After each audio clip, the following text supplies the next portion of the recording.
পুরো 16 বছরের যে আমাদের যেই নিপীড়ন হয়েছে, যারা গুম হয়েছে তাদের তালিকা থাকবে এবং যাদের বিচার বহির্ভূত হত্যা হয়েছে এই সকল বিষয়গুলোর একটা রিপ্রেজেন্টেশন থাকবে।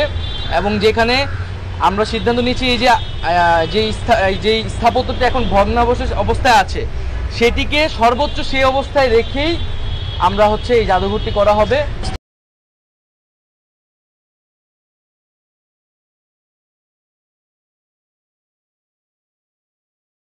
স্থাপত্য শিল্পী এবং আর্কিটেক্টদেরকে নিয়ে যারা জাদুঘর বিশেষজ্ঞ আছেন তাদেরকে নিয়ে একটি কমিটি করে দেওয়ার মাধ্যমে এটার কার্যক্রম শুরু হবে। আমরা বারে বারে বলেছি আমাদের প্রতি যে আচরণ করা হয়েছিল ফ্যাসিবাদী শাসকের পক্ষ থেকে, আমরা কোনোভাবেই সেই ধরনের আচরণ যেন কারো প্রতি না হয় সেটা এনশিওর করব।